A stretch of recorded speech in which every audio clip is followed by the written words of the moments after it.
Adani Krishna Aya Bhutale Srimate Bhakti Vedanta Swami Vinamini Namaste Saraswati Deve Gauravani Acharya Nirvishesha Shunyavadi Paschatya Deshatari Ansha Kalpata Kripa Sindhuryayevacha Patitanam Pavanebhyo Vaishnavebhyo Namo Namah Jai Shri Krishna Chaitanya Prabhu Nityananda Yadvaita Gadadhara Srivasadi Gaura Bhakta Vrinda Hare Krishna Krishna Krishna Hare Hare Hare Rama Hare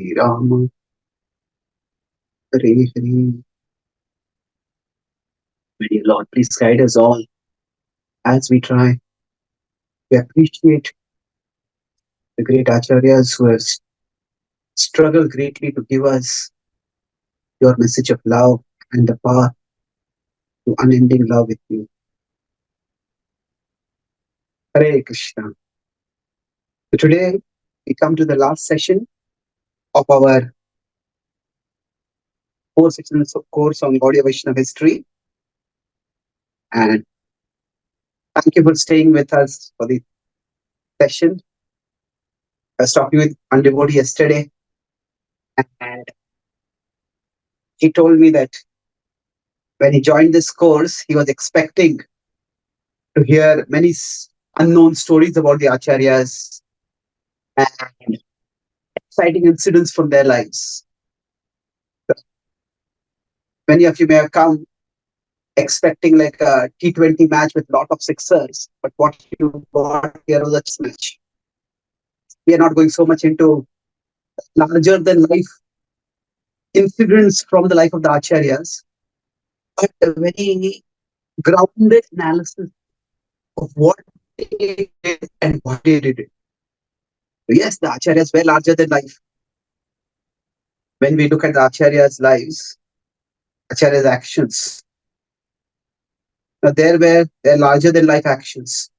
What they achieved by their personal charisma, by their saintliness, by their devotion to Krishna, that is the larger life, the life characteristics. But then they're very grounded strategies, their grounded approaches. What is the challenge that I'm facing?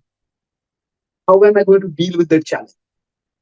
So hearing these larger than life stories, that's like watching a T20 match. There are lots of sixes, lots of knockouts, but this is more like a chess match.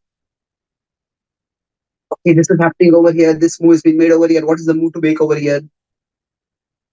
So that's a different, talking about larger life stories, this is a different way of looking at the acharya's lives, and that can also be done. But in this particular session, we are focusing more on understanding how we can not just gain inspiration. Oh, the acharyas are so wonderful. What did they do? And what can we learn about what we need to do in today's lives, in our life today? So that's the perspective we are taking here. Now, we discussed till now how every acharya, the Goswamis, faced a distinct set of challenges. It was basically consolidating Mahaprabhu's teachings. What did he teach? What did he stand for? And how would his movement continue? Then we look at Vaishnavism and Baldev Vidyabhushan. It was more of establishing the Gaudiya Vaishnava tradition's authenticity. Now, that was from the Ramanandis and basically commenting on the Vedanta Sutra. And then we look yesterday at Bhaktivinoda Thakur, and it was presenting Gaudiya Vaishnavism to modernity. Each of these acharyas did many other things also, not only one of these things that they did. So, how will the modern mind understand it? And that was a primary challenge among the other things. Now, today we're focusing on Bhaktisiddhanta Saraswati Thakura. And Here we'll be discussing three main challenges. If you consider Srila Bhaktisiddhanta Thakur, in Gaudiya Vaishnavism, under him was being attacked by Sahajiaism. That was, you could say, from within the Gaudiya tradition itself. Within Gaudiya Vaishnavism itself, it was there. Then there was Mayavad, which was from within the Vedic tradition in that sense. And the third was the attack, not exactly an attack, but it was a distraction, the independence struggle. That was from within the Indian tradition, Indian Indian scenario, you can say, broadly speaking. So, of course, apart from that, there were also some of the Brahmins who opposed. We'll discuss that also to some extent. So, when Srila Bhaktisiddhanta Thakur appeared, each acharya is at one level a representative of Krishna who is completely devoted to Krishna. At the same time, each acharya is an individual person in their own right. And they serve Krishna according to their particular nature and their personality. Mr. Prabhupada said that his books were written by Krishna. And yet, when Prabhupada published those books, Prabhupada did not write the author of those books as Krishna. It is Krishna is present in those books, but Prabhupada is also present in those books. To say that only Krishna is present and Prabhupada is not present is impersonalism. So it is to reduce Prabhupada to a non-existent person or to a non-person basically. So there is the timeless, eternal message of love which is transmitted according to individual nature. Now, by his nature, Bhaktisiddhanta Saraswati Thakura was relatively much more confrontational than Bhaktivinoda Thakur. And in some ways, Prabhupada was more confrontational than even Bhaktisiddhanta Saraswati Thakura. But the important thing is whether a person is confrontational or relatively non-confrontational. The important thing is whether one is actually deep to love. And if the heart is devoted to Krishna, then whatever be one's nature by which one can not only stay connected with Krishna, but connect others with Krishna. Siddhanta Thakur, while he was the son of Bhaktivinoda Thakur, things changed quite rapidly. As I said, during the time of Bhaktivinoda Thakur, Indian spirituality was just being revived, especially in terms of the modern presentation. But by the time of Bhaktivinoda Thakur, Indian spirituality, in whatever ways it was understood by the different leaders of that time, was not only very much revived, but it was also in many ways utilized or weaponized for various purposes. So it became a major part of India's independence struggle. And that started happening. Things started becoming more and more polarized. So let's look at these three struggles one by one. And we'll start from the internal struggle, then the Gaudiya Vaishnava struggle within Gaudiya Vaishnavism, then the Vedic struggle, and then the national level challenge. Bhaktivinoda Thakur determined which were the upper sampradayas, which were not representing Mahaprabhu properly. And he delineated them. And yet, many of those teachers remained influential and popular. And Bhaktivinoda Thakur, in a clinical way, outlined that this was right and this was wrong. But beyond that, he did not directly focus on confronting or challenging people at a one-to-one level too much.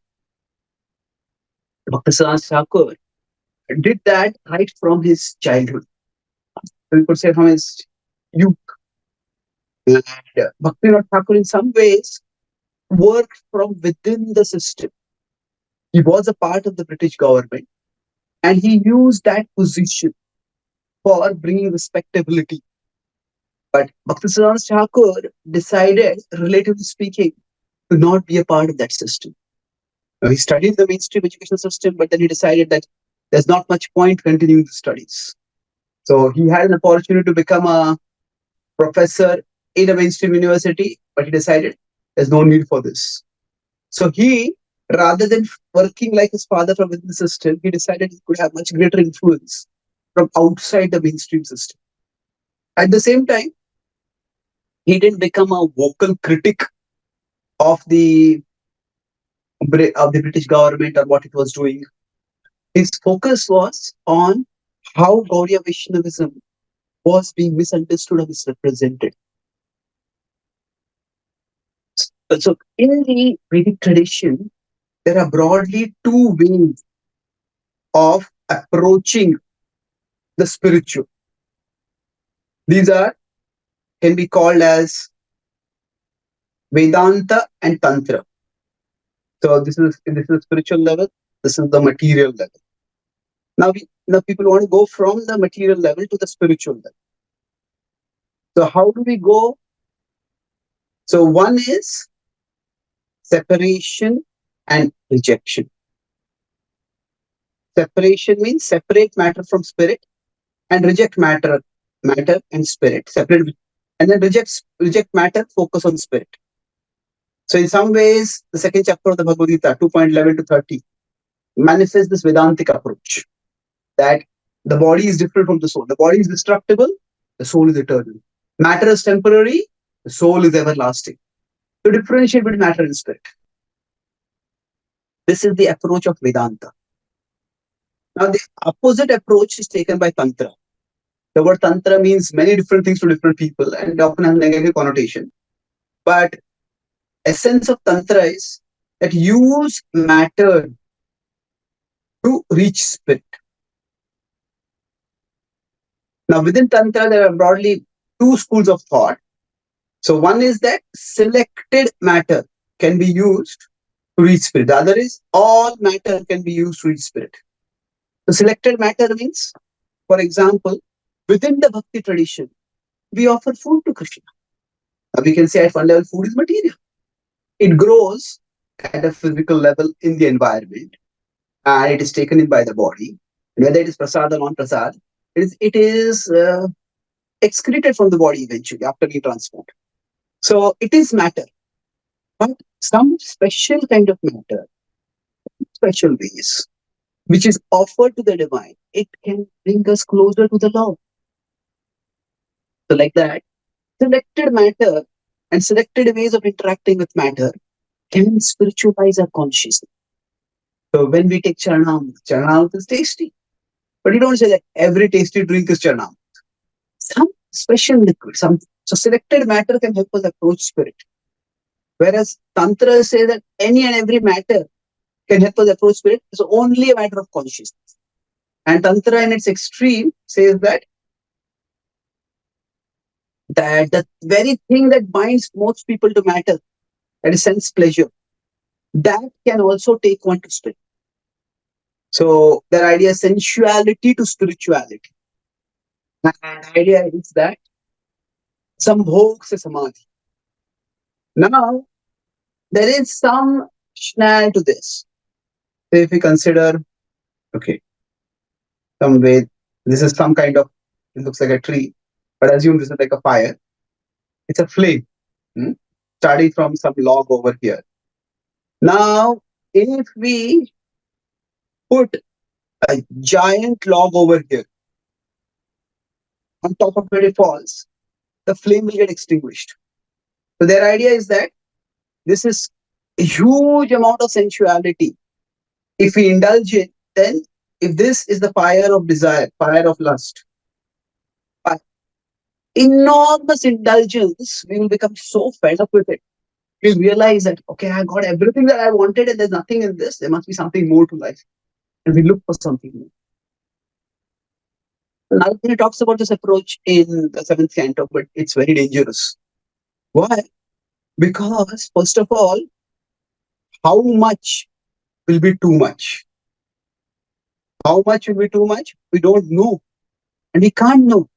Because, first of all, we don't know how strong calm is. How much is the fire of calm? Kama Agni, how big is it?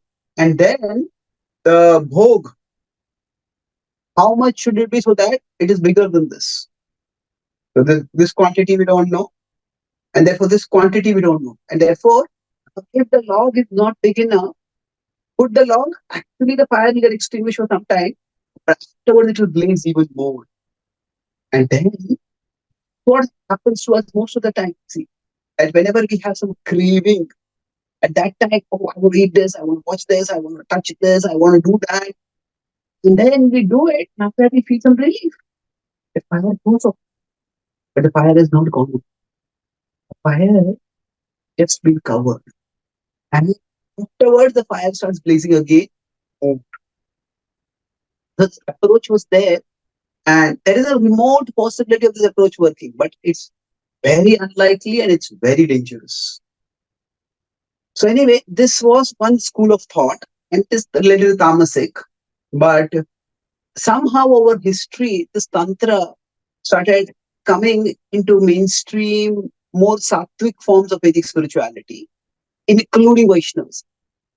So now Sahajiaism itself is a complex subject, but I'll go over a quick history of Sahajiaism without into going to specific details. Sahajiaism. So Sahajiyas, what does it mean? At the time of Mahaprabhu, it actually had a positive meaning. Sahaja means natural.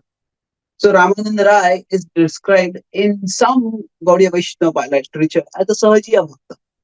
What it meant was that his devotion was so natural that even when he was doing things like decorating young women so that they could dance for Mahaprabhu's pleasure, he was not agitated.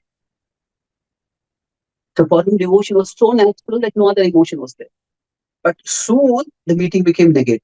Meaning became negative. It started meaning cheap.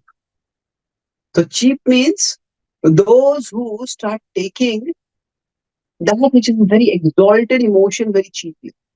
So now at one level, cheap could mean sentimental.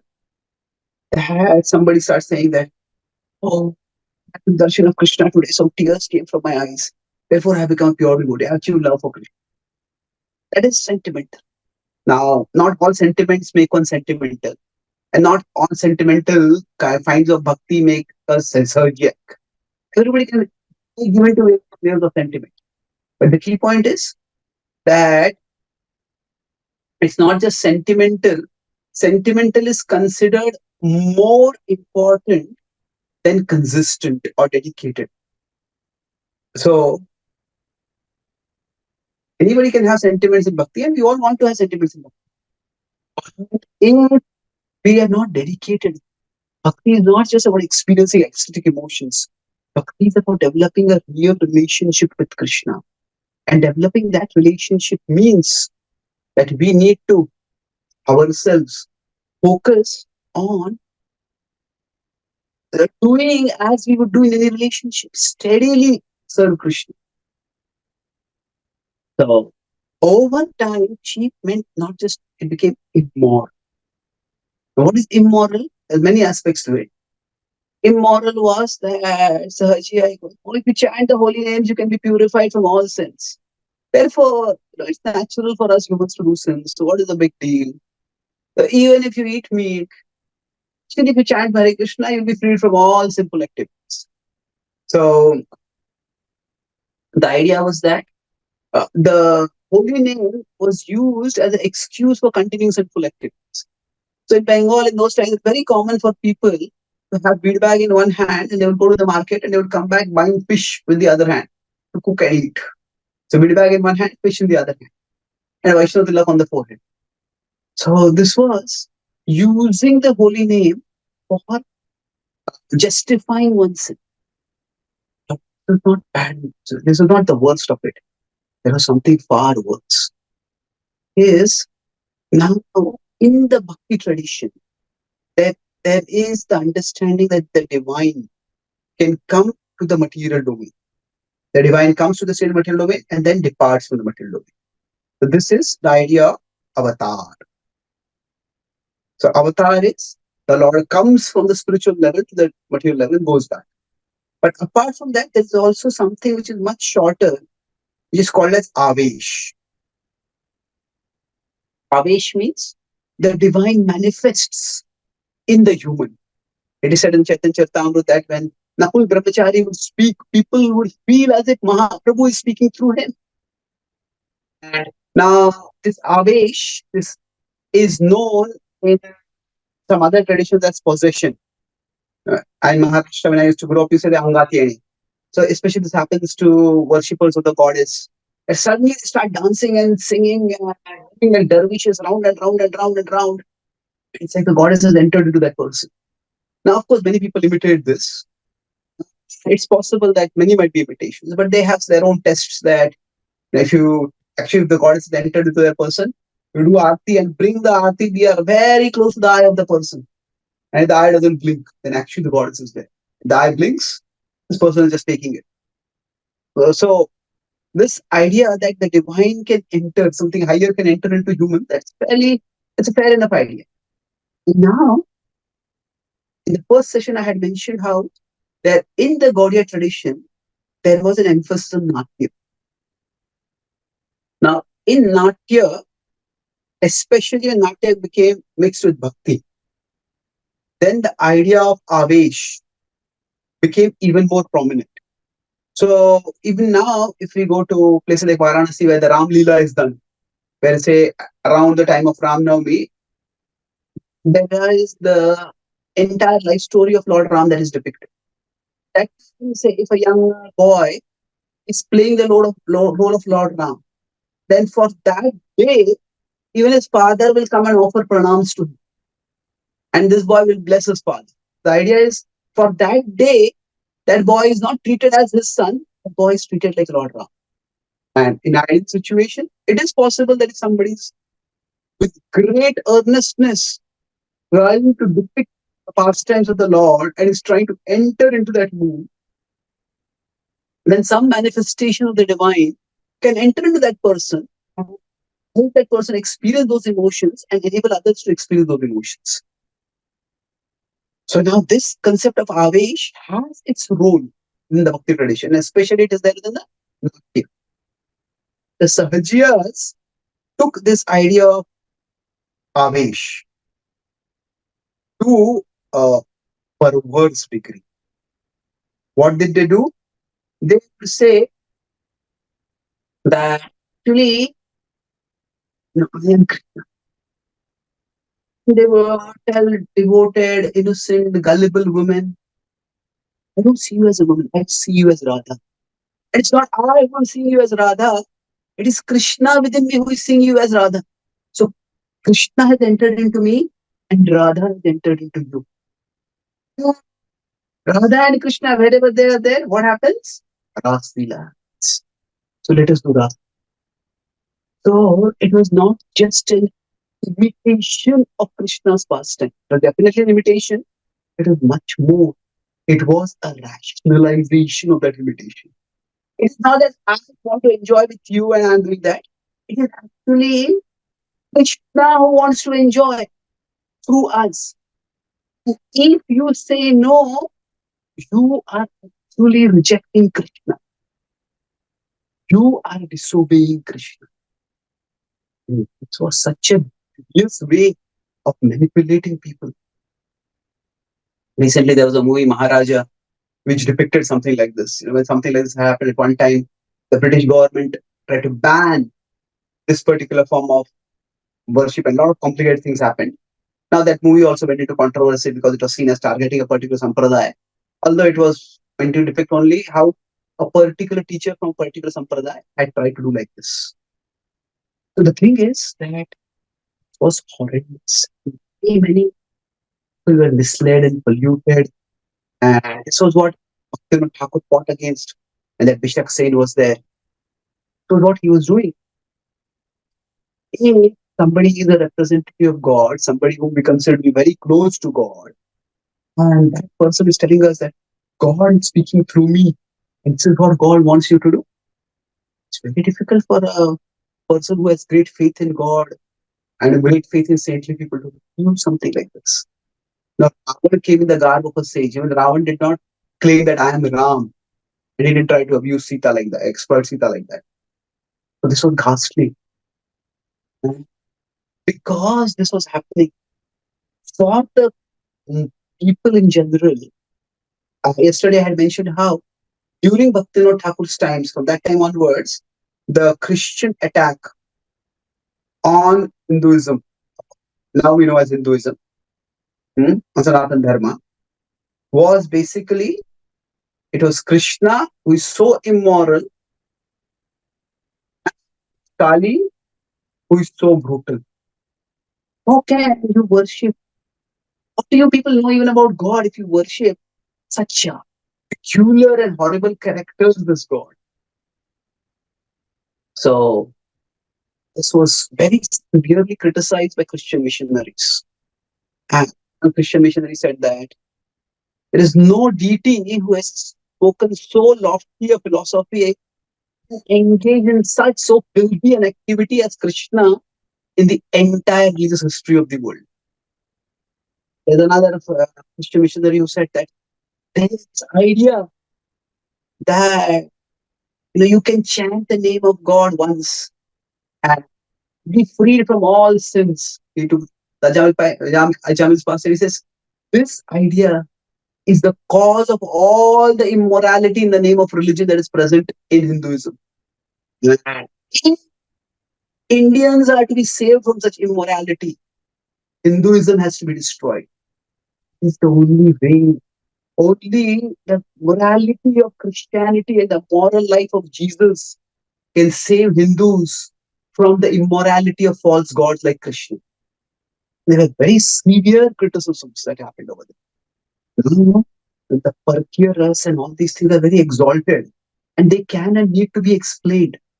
But when the ground level reality is such blatant immorality happening, it's very difficult to explain anything at all. We may give all high level explanations. What is the ground level reality? So Bhaktisiddhanta Thakur was a strong in wanting to protect Gaudiya Vaishnavism from such allegations. And thus, he did something which was almost unprecedented in our tradition. The Raga Marga in Bhakti, which was very much an emphasis in the time of the Goswami. It was an emphasis in the time of Chakravarti Pal. It's not much of an emphasis in Baldev Deva's writings, which is also a significant emphasis in Bhaktivinoda Thakur's writings. Bhaktisiddhanta Thakur said that this is worshipable for us, but this is very exalted for us. So we should not get involved. We should focus on serving the Lord, on chanting the holy name, on doing practical service. And this way, he protected Gaudiya Vaishnavism, at least Gaudiya Vaishnavism as it was taught by him and his followers through the Gaudiya mind. So this is something which is exalted, but it is not for us. Again, I'm simplifying a very complex territory over here. The Sahajiaism, the way to deal with it was at one level to condemn it. But when the justification for it is coming from our own tradition, then let me, okay, this is one aspect of the tradition. We'll explain intellectually, but we are not ourselves following this because this is so exalted. And as a part of this approach of his that was sometimes exhibited in extremely dramatic ways. He would go to Radha Kund, which is where people are all talking about Rasa and Krishna, Radha Bhakti and Radha Bhav. And there he would give long classes, series of classes on just the verse Janmadhyasyata. Those who were tending to be renounced Babajis and they were engaging privately in immorality. Now, just to speak against, just to make a very strong statement against them. Sometimes Bhaktisiddhanta Thakur would wear Western clothes, very expensive clothes. He would go in a Rolls Royce to a place like Radhakund. And then he would basically subvert expectation. Then he would give talks on the foundations of the philosophy. So he, in one sense, subverted the expectations of people. The Bhadraka educated elite people who were looking at Gaudiya Vaishnavism as if it is a beggar's or a loser's excuse for immorality. They started saying, this person is very different. Thakur was the first person who organized Gaudiya Vaishnavism. I'll talk about the organization a little later. But this is how he dealt with that challenge. And in our tradition, subsequently also Srila Prabhupada kept the Raga Marga as very worshipable so that we don't fall into cheap imitation. Once in, I think it was Los Angeles, the devotees had gone to Vrindavan, seen Krishna Lila being depicted in Vrindavan through dramas. And they came back and they performed the Krishna Lila drama. And one character, one devotee was playing the role of Krishna. Seeing what was on in Vrindavan, the other devotees came there, and before the drama, the other devotees started coming and worshipping Krishna with Aarti. Not Krishna, worshipping the character who was playing like Krishna, who was playing Krishna's role. And Prabhupada said, we don't need to do this. Prabhupada knew the dangers and he protected Krishna consciousness as manifested in ISKCON from those dangers the way his Guru Maharaj did. So Sahajiasm was a terrible danger. Bhaktisiddhanta Thakur had in many ways to take a radical step to protect Gaudiya Vaishnavism itself from what was highest to being misused to do what is the lowest. Now, he did not in any way disconnect the tradition from the Gaudiya Math or the subsequent what came out ISKCON, but he emphasized that we have to go sequentially, step by step. Now, some people consider because of this that actually Gaudiya Math and ISKCON, they are all lumped together and they are called as Neo Gaudiya Vaishnavism. And they say this Neo Gaudiya Vaishnavism is actually not actual Gaudiya Vaishnavism. Because we don't meditate on Krishna Lila, we don't meditate on Krishna's intimate pastime. And this is what Gaudiya Vaishnavism is all about. Vaishnavism all about. Like, what is Gaudiya Vaishnavism all about? It's about fulfilling the heart of Chaitanya Mahaprabhu. On one side, Mahaprabhu's heart was want to relish, understand what is Radharani's love for Krishna. The side was Sarvatra Prachar Hoy Bemorna. The Bhaktivinoda Thakur they predicted that this would happen all over the world. And Thakur focused on this. This does not mean that they neglected the internal, but they did not emphasize the internal so much. Prabhupada would say the way to enter into the spiritual world, the way to enter into Radha Krishna's pastimes is to spread Krishna's holy names all over the world. So that is how he dealt with the challenge of Sahajiya. Now, I mentioned how in the Vaishnava tradition, right from Shankaracharya downwards, all the Vaishnavacharyas had to deal with impersonalism. That's taught by Shankaracharya. So Shankaracharya rescued Sanatana Dharma from a very major danger. As I mentioned, approximately from 5th century BC to 5th century AD, many parts of India were actually ruled by kings who were inspired primarily by Buddhism or Jainism. And Sanatana Dharma had almost moved to the fringes of society, certainly not to the fringes, but almost. If that same trend would have gone on, things would have been a big problem. So Shankaracharya brought Sanatana Dharma brought to the mainstream of India and repudiated Jainism and especially Buddhism by his teachings of the one unifying reality of the Sanatana Dharma, that is Brahman. Now, he solved a big problem, but that solution created another big problem. And that big problem had to be dealt with for centuries together. That was that one unified reality of Brahman the actual ultimate teaching of the Vedas, or was there something else? And the Vaishnava Acharyas fought against that. And Ramacharya, Madhvacharya, and all of them. Now, by the time the British came, the relevance of what was the ultimate meaning of Vedanta Sutra became very little. And thus, Bhaktivinoda Thakur did not feel any need to write any commentary on the Vedanta Sutra. Impersonalism started becoming popular for another reason. And that was the utilization or the mobilization or the weaponization of Indian or Vedic spirituality for the Indian independence struggle. So the leaders of Indian independence struggle, it is a complex blend. Those who led the struggle, whether it's Rabindranath Tagore or Raja Ram Mohan Roy, whoever else they were there. Later on, Aurobindo was there, Sri Aurobindo. So these people, they definitely had some spirituality to them. And they also had a certain level of uh, nationalistic fervor and pride to them. And they tried to bring it together. Now, Ramakrishna, after the Ramakrishna Paramhamsa was, the Ramakrishna Mission started, he was more of at least aspiring for transcendentalism. Now, his disciple, Swami Vivekananda, was much more focused on the world. And his thought process was that why are Indians becoming westernized? Why are Indians going away from the tradition? So many Indians were being converted to Christianity and other things. He said that actually Indians the Indians worship so many gods because of which we are divided. Indians means Hindus, follow the Sanatana Dharma. Worship so many gods that we are divided.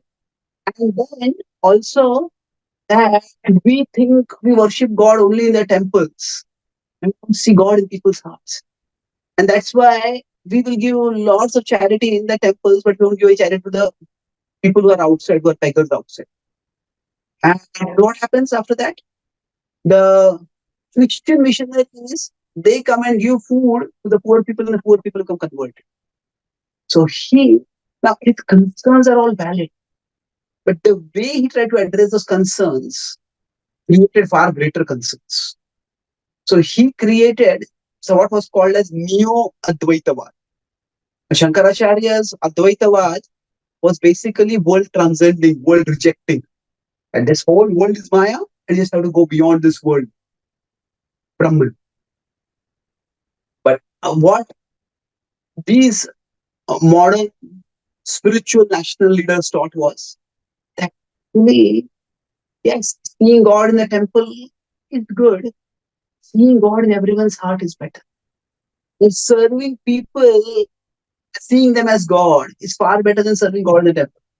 So that's why the idea of the Narayan Seva came. Now, if we want to offer compassion to poor people, it's perfectly fine. It's very much a part of the tradition. We have examples of Maharaj Dev and Maharaj Shibi offering even their own bodies flesh to people, but to people whom they didn't even know, who were their citizens or who sought protection from them.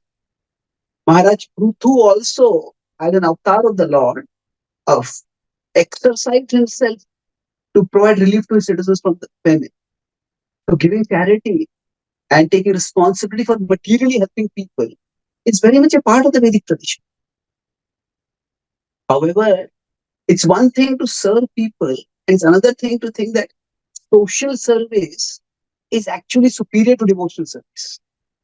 And 8 billion people see God only in the temple. More evolved people see God in the poor person on the streets. And therefore, those who feed a starving person to be greater than those who worship a deity in the temple. So his idea was one who plants a bangan tree and waters a bangan tree is far better than somebody who waters a tulsi tree. By watering a tulsi, you get nothing. By watering a bangan, you get something which you can eat. Studying Bhagavad Gita, what do you get? Hey, you get something. But by playing football, you become strong and you can fight against warriors. But this was not a rejection of Bhagavad Gita, but it's a provocative way of trying to make people take action in this world. The intent may have been good, but the strategy devised was highly problematic. And it's one thing to say social service will also be done along with devotional service. Even if you're truly having a devotional service attitude, we'll also do social service. Prabhupada wanted us to feed poor people, and that's why we have the Food for Life program. So it's one thing to do social service, but the problem became that social service and devotional service, they're two things. Social service was seen as superior to devotional service. Not just superior in terms of material effectiveness, but superior in terms of spiritual realization also. This is where it was seen as toxic by our acharyas. So we could say, actually, if a person is doing devotional service, then social service will fall within devotional service. If we see people, all people as parts of God, we will also serve people and appropriately. Some people may feel inspired to do missionary activities for direct preaching, and that's wonderful. Some people may feel inspired to do humanitarian activities in a mode of service to the Lord. That's wonderful. But what happened was that it was seen as if devotional service is lower and social service is higher. Now, higher, not just in terms of higher, both in terms of material effectiveness, because of course, who is being helped by pouring water on, pouring milk on a GT? But it's, you pour milk into a starving child's mouth. Somebody's benefit, material effectiveness, we can see much more. But even in terms of spiritual realization, it was in this context that Bhaktisiddhanta Thakur was quite strong in challenging and condemning Advaitavad. But it was not Shankaracharya's Advaitavad, it was more like this new Advaitavad that had come from those who claim to be the followers of Shankaracharya, but they actually, instead of focusing on world transcending through spirituality, their focus was all on world transforming. So spirituality became a tool for unifying Indians, and not only unifying Indians, but unifying and then to try to get them to work for material benefit, material improvement, and neglect spiritual growth. So, in general, whenever the criticism is done, many devotees feel that, let's say, the Islamic invaders destroyed so many temples. And yet, our acharyas, whether it is Prabhupada, Bhaktisiddhanta Thakur, had the mildest of criticisms for Islamic invaders. Even Prabhupada describes the great Mughal king or the great Islamic invader or whatever, or they destroyed many temples. Prabhupada's description is very almost objective and dispassionate. Prabhupada is not condemning all the Islamic kings are so terrible and this and that and that. Prabhupada will use strong words for impersonalists much more than he would use for people who destroy deities. Not destroy deities. So why is that? Oh, generally, whenever there is criticism, the criticism can be constructive. It is for protecting somebody from going on a wrong path. But criticism can be based on two broad factors. How an idea is and how likely an idea is to take us on a wrong on a path. The two are slightly but very significantly different. How wrong an idea is and how likely an idea is to take us on the wrong path. The Bhaktisiddhanta Thakur was focused in one sense in Bengal, and from Bengal it was Odisha, and then his movement spread all over India, but still it was concentrated in Bengal. Now here, the challenge at that time was that people were so enamored by this Advaitic idea that anybody who was interested in spirituality, that person was most likely to go towards this new Advaitavad, what we call as Mayavad. Therefore, if something is likely to take a person away from actual Vedic spirituality, while making them believe that they are following Vedic spirituality, then that is actually far more dangerous for that person. Now, yes, now is Islamic extremism being destructive? Of course, it has been destructive. Have Christian missionaries done a lot of to the Vedic tradition? Of course, they have. But at that time, with our acharyas, Bhaktisiddhanta Thakur, and especially Prabhupada were preaching, you know, these ideas were not competitors for their target audience. That, as I mentioned, Islam was not, through most of its history in India, was not an intellectual competitor to Sanatana Dharma. So there was no need for the acharyas to point out how wrong the Islamic ideas, because it is not that a person was going to enter the Gaudiya Math or enter ISKCON temple or likely to read Prabhupada's books. That person has to think, okay, maybe I should stop reading this book and start practicing Quran. It was not likely to be a major obstacle.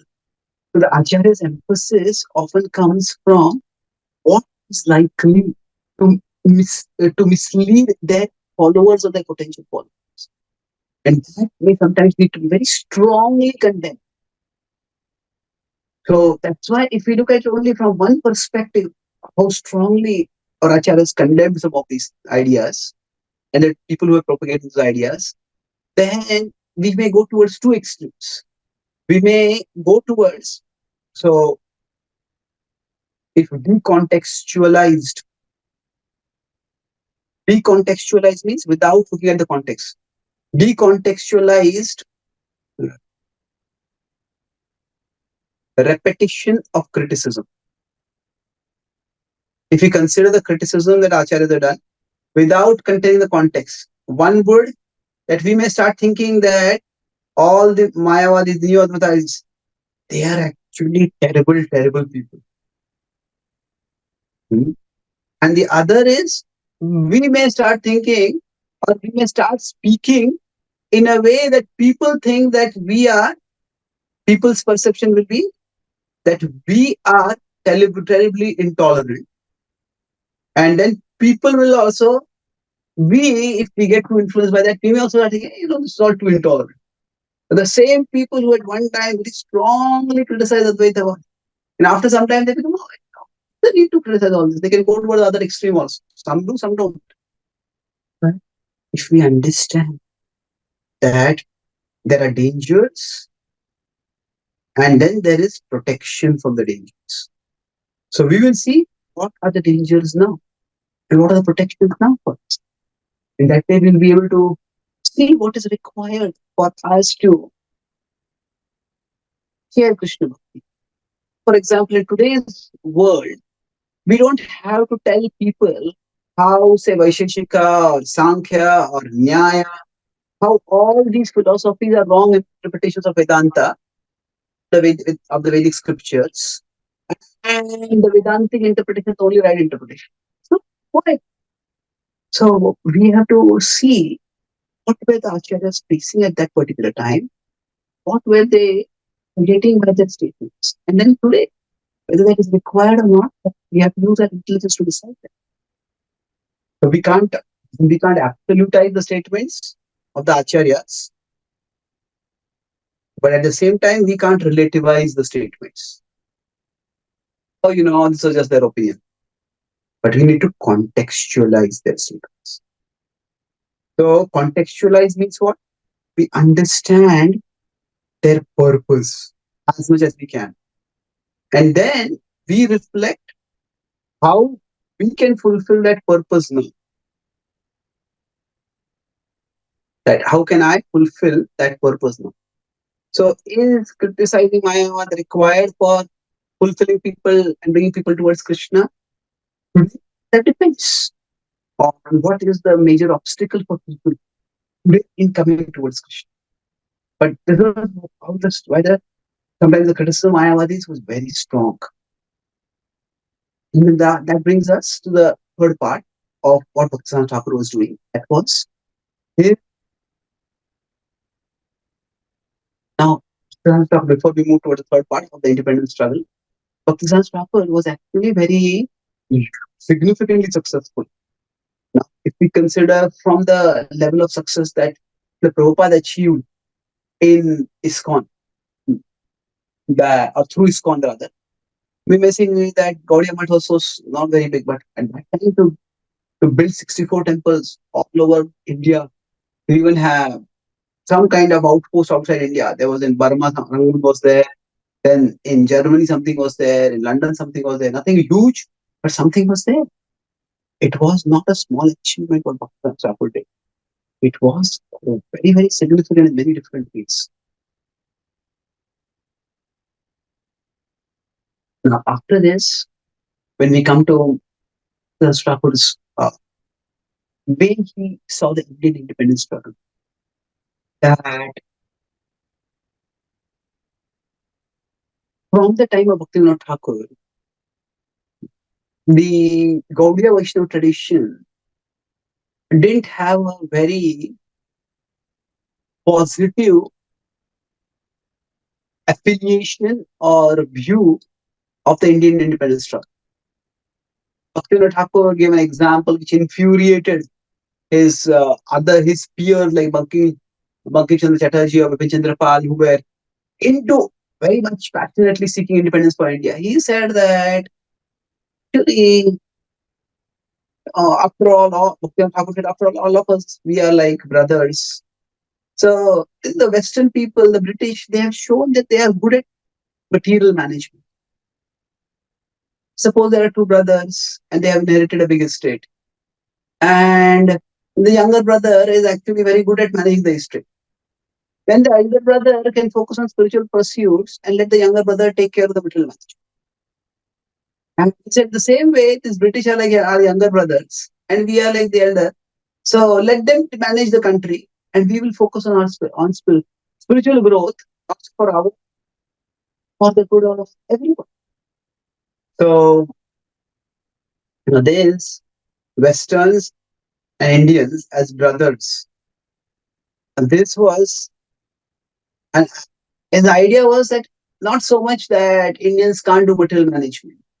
It was not so much that Indians can't, that Westerns, we should leave all management to Western. The focus was Indians should focus on sharing spirituality. Now, Bhaktisiddhanta Thakur carried it forward. And he also focused on, okay, there's no need to get involved in the independence struggle. And that's why when we met Prabhupada, the emphasis was the material fact will change. But we need to focus on sharing the consciousness. Now, were they unconcerned about who was ruling the country? Or was it just political indifference to the politics of the world? Well, it's not that simple. Bhaktivinoda Thakur writes that in the past,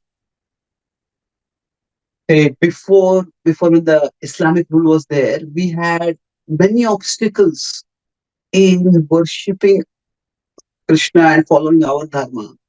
And now those obstacles are not there under the British rule.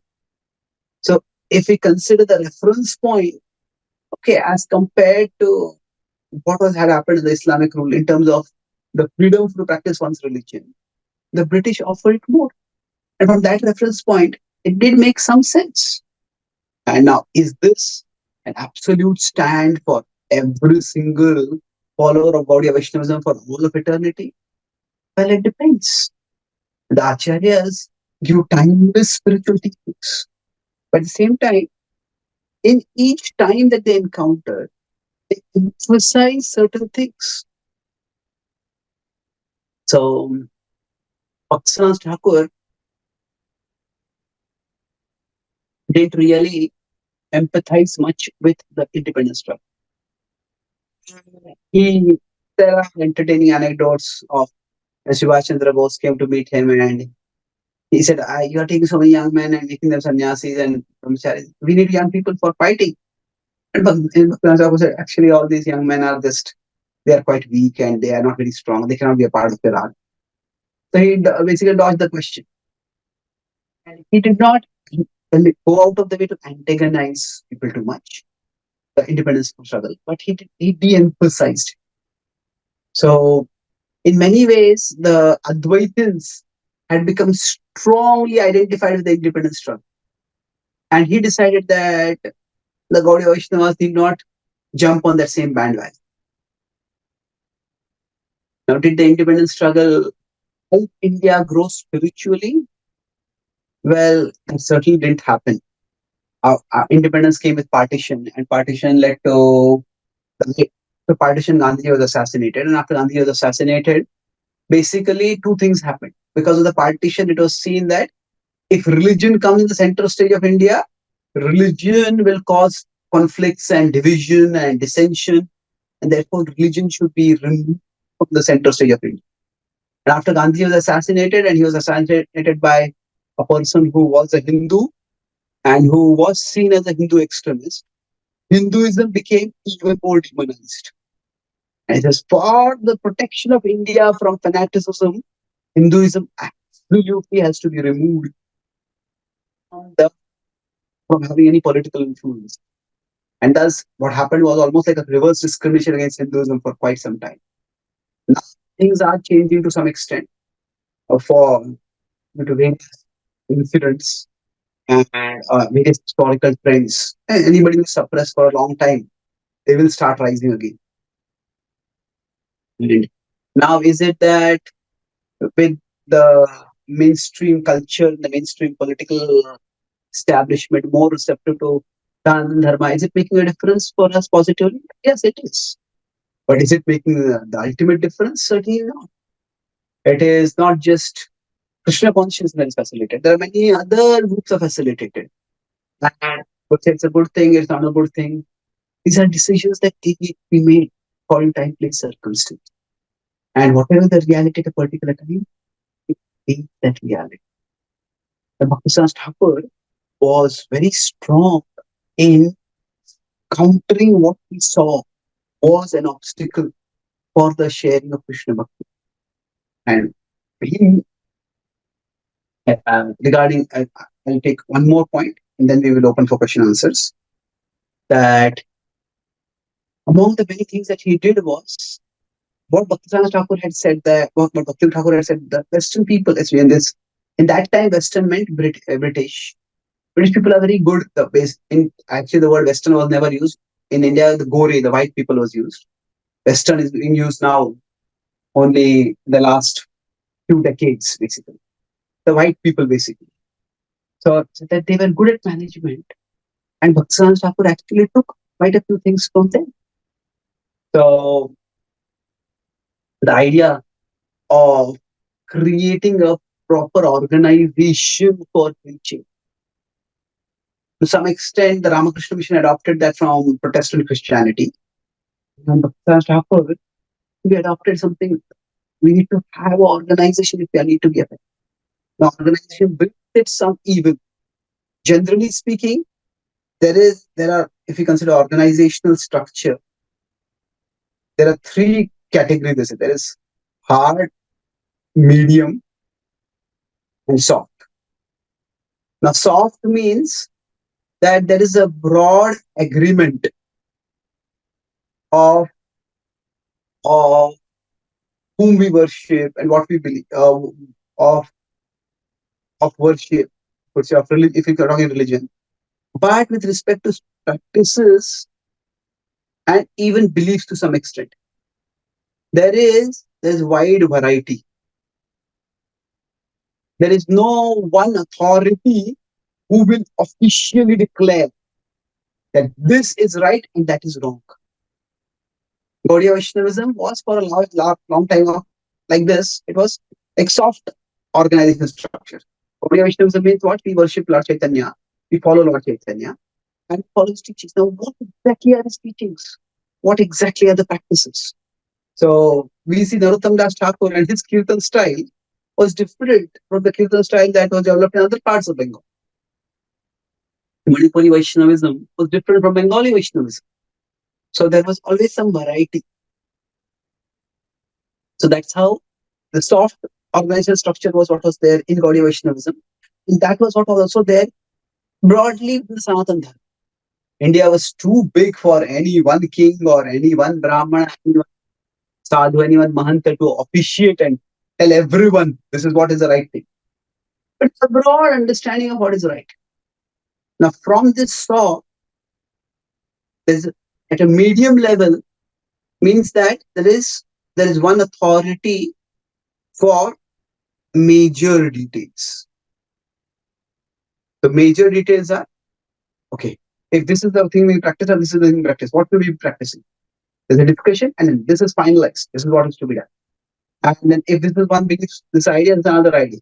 And you consult the authority, this is the idea, this is what is accepted. So major details in terms of both beliefs and practices. Generally, any tradition has these two things: what we believe and what we practice. So Krishna Thakur, brought Gaudiya Vaishnavism, the soft organizational structure, to the medium organizational structure. Now, the challenge with the medium organizational structure is that there will always be people who are, you can say, from negative perspective, power hungry. From the other perspective, they are overprotecting. And whatever be the motivation, that there is a tendency towards controlling too much. And that can come at a positive level because they're protective, but they're overprotective. At a negative level, they are power hungry. So many times, specific like enforcing rules can become a very righteous excuse for the ego to act out. It means this is the rule to be followed, and if anybody is not following this rule, you are condemned. I am actually right and noble and glorious and courageous to condemn you because it's all for your good. And you are so foolish that you don't understand that it's all for your good. But this could be actually done from a very compassionate place by those who are truly evolved. But for those who are not evolved, this can become a very easy excuse for trying to control and belittle and dominate others. So when things start going towards the high organizational level, it can become very easy. Today, at a high organizational level means what? That everything is controlled by one central authority. And when this starts happening, then that authority gets very excessive power. And even if that authority is very noble-hearted, what about the person going to come after that? Maybe there is one successor who is noble-hearted, but there are others who may not be. And the others who are desperate for power may actually be more manipulative and cunning and politicking, and they may actually sideline this noble-hearted person, they may get power. So, Bhaktisiddhanta Thakur, while he started the organization, he also said that the organization can be like Putana. It can suck out the spiritual substance, just like Putana came between poison Krishna. So actually, the organization structure can be like Putana with poisons. And Prabhupada is also very, very careful about that. At one time, the GBC decided that we'll centralize all the finances of ISKCON. We will have all that money that's collected from all temples will come to one central committee, and that committee will then allot funds to different groups of people. Whichever ones they'll allot. And Prabhupada heard this. Prabhupada became so angry. He just straight sent a letter to all the temple presidents saying that I have suspended the GBC. Until future notice, you consult me for all decisions. But said this centralization business will destroy our movement. So this has not been a free for all. Prabhupada did not also soft organizational structure. Medium. So now what exactly is medium? How much should be controlled? How much should not be controlled? The letters of Prabhupada, where Prabhupada says that The purpose of management is to inspire the serving spirit of the devotees. It is not to take away the autonomy of people. It is to encourage and inspire people. So organization was introduced, like a serious organizational structure was introduced within Gaudiya Vaishnavism by the Gaudiya, Bhaktisiddhanta Saraswati to the Gaudiya mind. And in some ways, this was to respond to other organizations which are also using that organizational structure to spread and and when we adopt the organizational structure, one extreme is to say that the organization itself is transcendental. Prabhupada said, ISKCON is my body. Prabhupada said, ISKCON is my body, and Prabhupada also taught that we are not our body, that we are souls. So, one organization itself, everything about is spiritual and nothing can be questioned. That's one extreme when we have organizations. And the other is that it's entirely, everything about it is spiritual. That means nothing is questionable. And that's one extreme to go to. The other is that everything is corrupted. So everybody out here is power hungry, and all the decisions are made simply based on how much money is earned. And there is no spirituality at all. Actually, in between is our own traditions, understanding of Yukta Vairagya. Yukta Vairagya means organization can, to the extent it helps, use it. When it stops helping, use it. So I'll talk a few words about Srila Prabhupada. How Srila Prabhupada actually preached, what strategies he used. That could be an entirely different course in itself. Because for Prabhupada, it was not just Bengal or India, it was the whole world. But Prabhupada carried on the mission of Bhaktisiddhanta Thakur and Mahaprabhu in a way like nobody did. Prabhupada was a grahastha for most of his life. He did not live as a sannyasi. Prabhupada worked very hard to try to support his Guru Maharaj's mission by establishing his business. And for his business, he traveled across the length and breadth of India. And it was during those travels in the train that Prabhupada studied Shastra most of the time. And Prabhupada would travel, his travel trunk had more books than clothes or anything else. And he read, he was preparing a lifetime. And when Prabhupada, I talk about quickly about the three strategies of Prabhupada, and we'll conclude by that. As I said, Bhaktisiddhanta Thakur was not very particular about the dress, what he wore. And even when he sometimes would wear Western clothes. And when he sent his missionaries to America, it was actually, it was understood that they would all wear Western clothes. And they would wear Western clothes and they would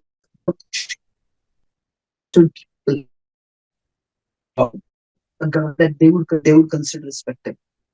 But he chose to wear dhoti kurta. And he inspired others also to wear dhoti kurta, even Westerners to wear. So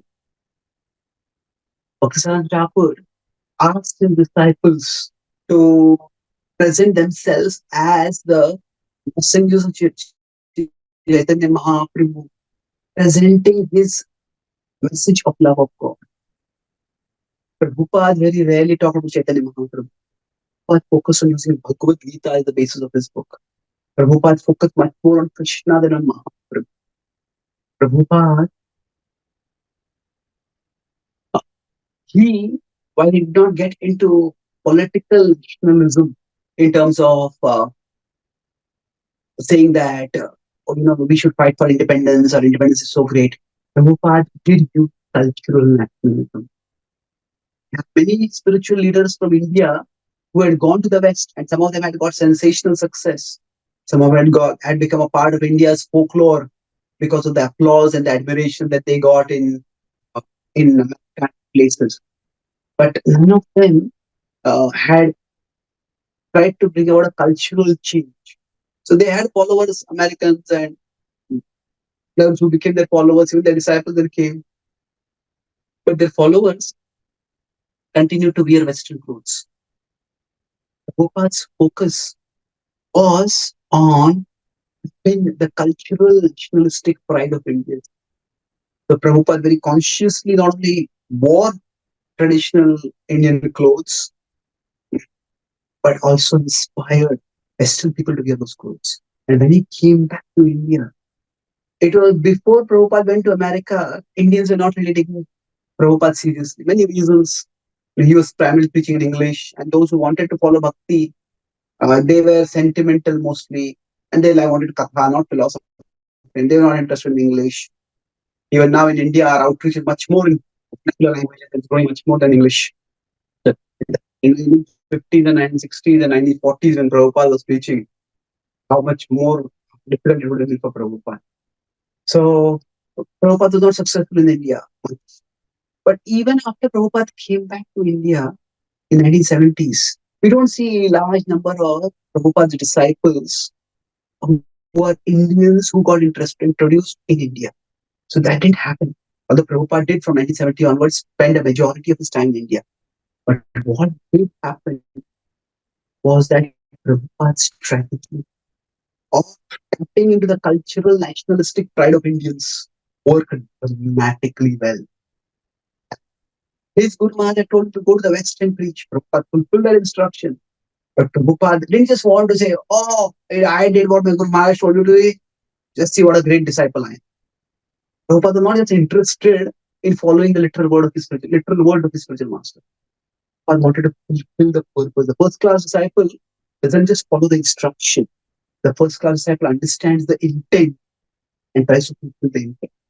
He knew that Bhaktisiddhanta Thakur, Bhaktivinoda Thakur, Chaitanya Mahaprabhu, they all wanted a global Krishna consciousness movement to sustain for many generations. And thus around 1970s, he told his disciples when he had come to India, he said, my Guru wanted me to preach in the West and I have done that. Now I want to preach in India. Just as I help my Guru Maharaj in fulfilling his desire, you please help me in fulfilling my desire. So now what's Prabhupada's desire different from his Guru Maharaj's desire? No, he wanted to create a foundation in India by the generations of devotees. Wherever they are introduced and where they are practicing, they can come to India and get spiritual nourishment and rejuvenation. And that's what Prabhupada wanted to create a foundation in India by the generations of devotees.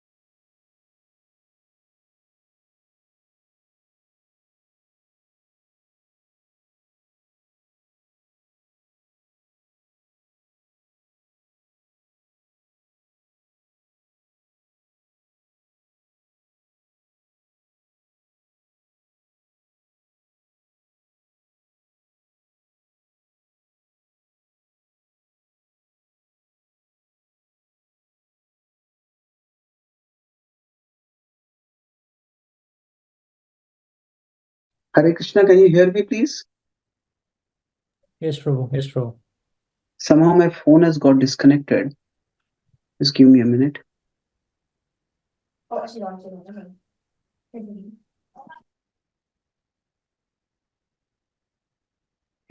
So I'll continue till my phone gets connected.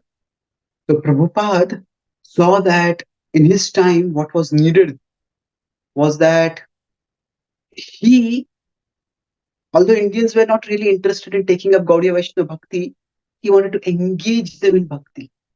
And thus, Prabhupada's strategy. See, Indians are not interested in their own spiritual tradition, but they're infatuated by the West. Now, not being interested in the Indian spirituality was Maya. Being infatuated by white skin was also Maya. But Prabhupada used one form of Maya to counter another form of Maya. Prabhupada used the infatuation of the white skin to get people to become attracted. And when he made Western people become devotees, that's what was stunning for Indians. And Indians took it up. Not so much in terms of specifically following Prabhupada's teachings, but supporting Prabhupada's organization. And then subsequently, Around 1980s, 1985, 1990 onwards, Krishna consciousness started spreading in India. Now India is a powerhouse of the Krishna consciousness movement in terms of number of temples, number of devotees, number of books distributed, the amount of prestige that ISKCON has. Mm. So that legacy that all these acharyas have given, that lives on today. And we, at different places, in different parts of the world, different devotees are facing different challenges. And different devotees are coming up with different initiatives even today to continue on the mission of the great acharyas. Each different devotee preachers are finding out what is the area where we can reach, and then what are the things that we need to do to present. Some devotees are focusing on, say, tribal care. Some devotees are focusing on the self-help and corporate outreach. Some devotees are focusing on yoga. Some devotees are focusing on environment. Some devotees are focusing on Sanskrit study and connecting with the Indian knowledge system. Some devotees are focusing on mindfulness and meditation. And Prabhupada's legacy, the Gaudiya Vaishnava Acharya, with the blessings of all the Gaudiya Vaishnava Acharyas' blessings, lives on. And each one of us has an opportunity to become an instrument for Krishna and for all of these acharyas. Everybody wants to have some adventure in their lives. Some people think, okay, I'll climb up a mountain, I will achieve this, I'll do that.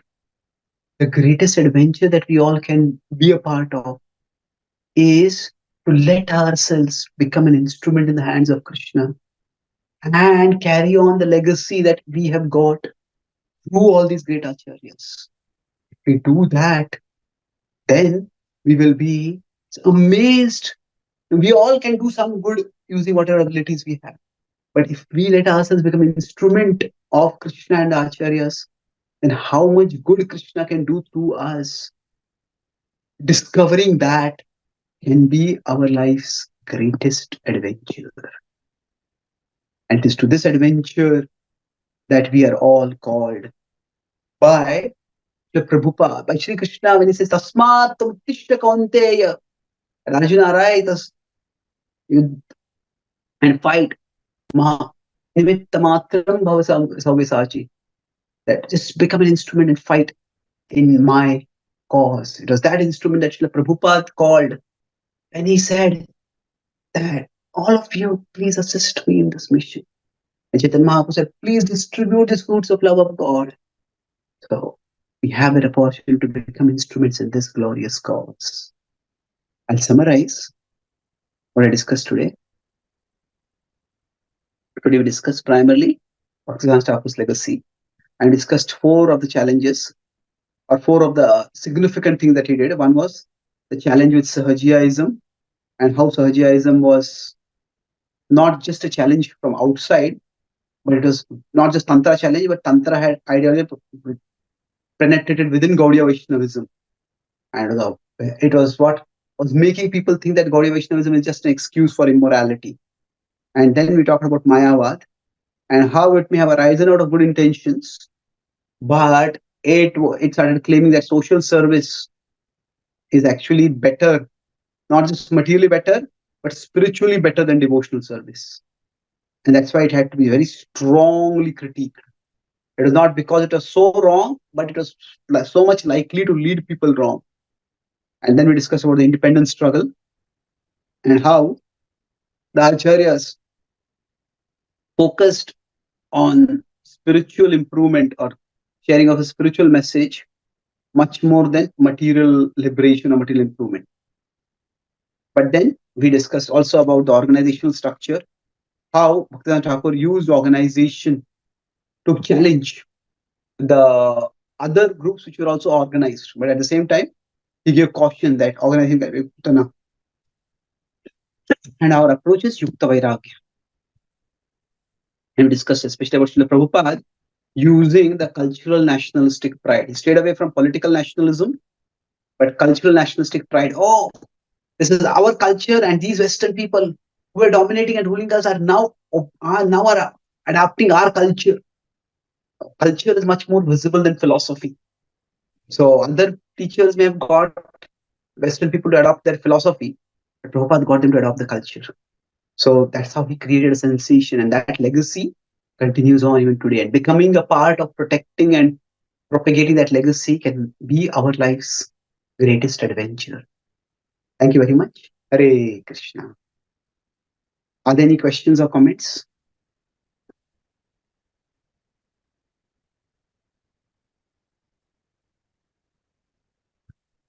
Why are there different religions? Well, Bhaktivinoda Thakur says in Chaitanya Charan that according to time, place, circumstance, different people have different mentalities, and accordingly,